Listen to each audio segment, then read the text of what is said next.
Sir फर्ज नमाज के बाद इज्तिमाई दुआ मांगना कैसा है? देवबंदी फिरके कुछ मौलवी कहते हैं कि दुआ मांगना साबित नहीं है और कुछ मौलवी कहते हैं कि दुआ मांगना साबित है। आप क्या कहते हैं? यार देखो, जहां तक अहले सुन्नत के नजदीक जो है इज्तिमाई दुआ मांगने में कोई हर्ज नहीं है, और जो देवबंदियों के नजदीक अलबत्ता जो है इसमें इख्तलाफ है।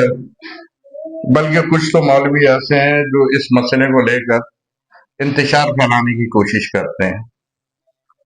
कराची का एक मुफ्ती है तारिक मसूद, उसको तो इस मसले पर इतना शिद्दत पसंद है कि वो इंतशार फैलाने की हर मुमकिन कोशिश कर रहा है। जबकि देवबंदी फिरका जो है ना, हमेशा से उसका ये वतीरा रहा है कि वो छोटे छोटे बातों पर उसमें फिरके बन जाते हैं। मौजूदा दौर में देखो तो देवबंदी हयाती फिरका है, देवबंदी ममाती फिरका है।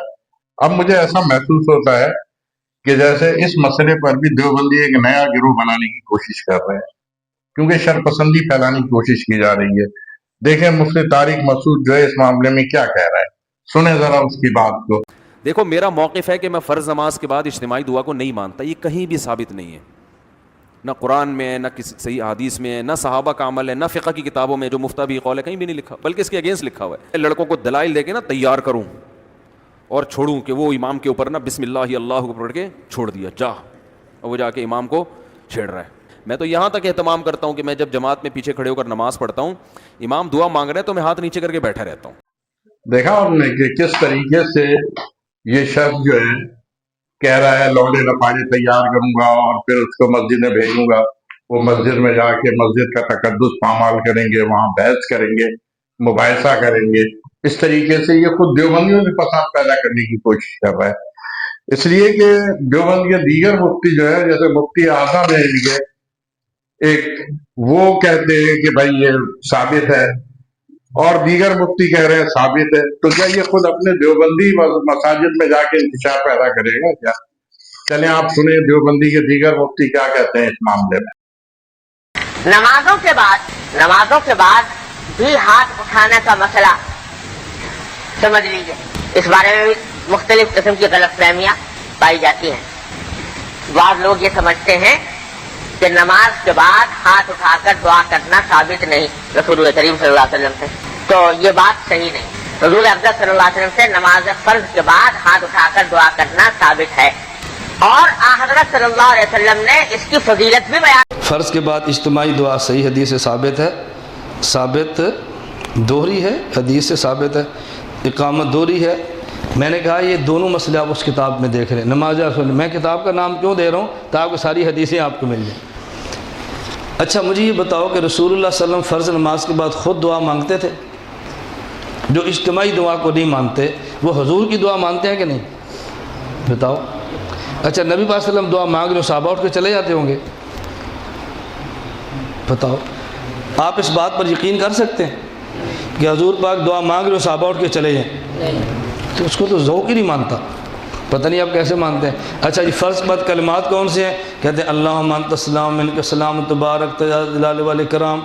मैंने कहा हुज़ूर तो आहिस्ता मांगते रहे, साहबा ने सुन कैसे ली? कैसे सुन ली? इसका मतलब ऊंची आवाज़ से मांगी है तो सुनी है ना? नहीं समझ आई बात। अच्छा मुसन्नफ़ इब्न अबी शैबा में अब्दुल्ला हुज़ूर के सहाबी फरमाते हैं मैं नबी पाक सल्लम के पीछे फ़जर की नमाज़ पढ़ी। अब अल्फाज सुनना, कहते जब फ़जर की नमाज़ पढ़ी फलम्मा सल्लमा इन सरफ़ा, सलाम फेरा तो यूँ मुँह मोड़ के मुख्तर मुँह कर लिया, वदा वरफ़ा यदई है। अच्छा मुख्तरियों को साथ नहीं मिलाना, तो पीछे मुँह करके दुआ मांगने की ज़रूरत क्या है? नहीं समझे भाई? जब इनफरादी दुआ मांगनी है तो मुँह पीछे ना करें ना, आगे रखे। नबी पाक सल्लम ये घूम के मुँह पीछे फरमा रहे हैं, फिर हाथ उठा के दुआ मांग रहे हैं। क्यों भाई? मैं दुआ मांगता हूँ तो मुड़ जाओ। नहीं बताएं ना आप। अब इतनी मोटी सी बात समझ नहीं आती, लेकिन समझ तब आए जब कोई मोटी छोटी अकल हो तो फिर है ना। मुझे एक साथी कहते जी दुआ करें, गैर मुक़ल्लिद हैं, ये सर पे टोपी पहना करें। मैंने कहा मैं दुआ नहीं मांगता। मुझे कहते क्यों? मैंने कहा मैं दुआ मांगता हूँ अल्लाह इनको अकल दे।